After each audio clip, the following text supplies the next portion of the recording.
If you enjoy a good international dogpile on Donald Trump as much as I do, please stand by because I have the Prime Minister of Greenland and the President of France both dropkicking the Commander-in-Chief of Chaos for you next.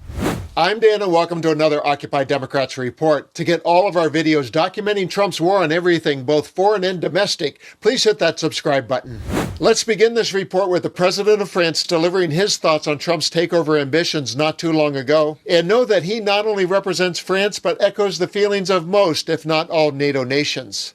Everybody think in France, in the European Union, that Greenland is not to be sold, not to be taken. The situation in Greenland is clearly a wake-up call for all the Europeans. And let me tell you very directly that you are not alone. And when a strategic message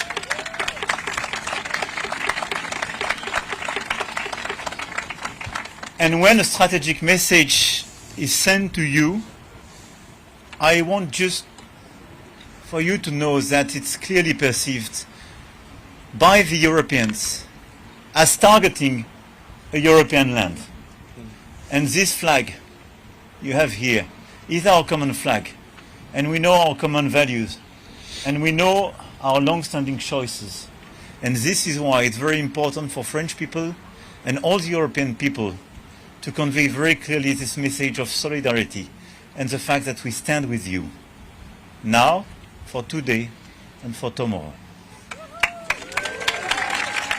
And now watch as the Prime Ministers of Greenland and Denmark stand together to demonstrate what unity and pushing back on that prime driver of division and aggression looks like. First and foremost, I would like to reiterate, Greenland is not for sale. Today we discussed our cooperation between Greenland and Denmark. I must emphasize that Greenland is part of the United Kingdom.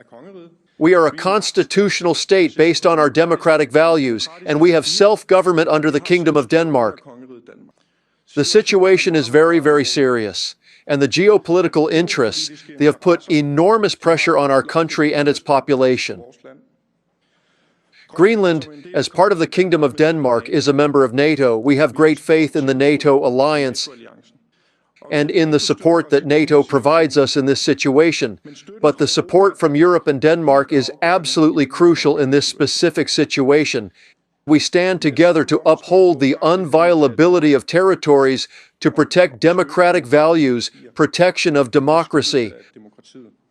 Our goal and desire remains peaceful dialogue based on cooperation with respect for our constitutional placement, international law, and our right to own our own country and our right to self-determination.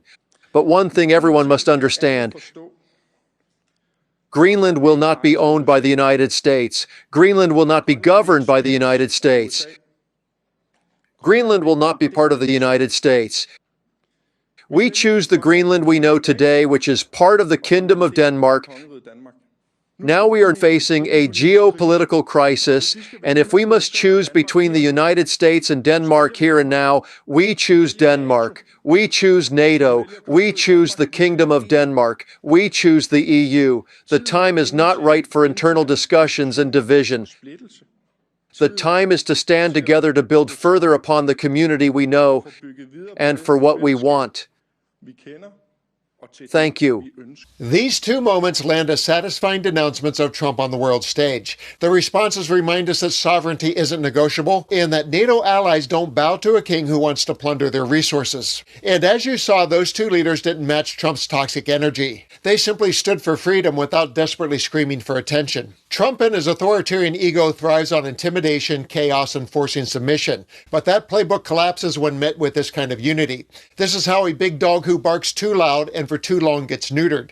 And I'll give the people of Greenland the final word on that dog that is barking at their shores. It's absurd, and I think he's the archetype of greed, and we need to push back and let him know that this is not for him. I think it's crazy. I think it's something that just seems totally unreasonable from the U.S. side, and I'm not sure why they think that they can just start going around and buying other people's land from them, or taking other people's land. In the beginning, everyone kind of chuckled and laughed and thought it was a silly proposal and nothing would come of it. But it's good that we're taking it more seriously now.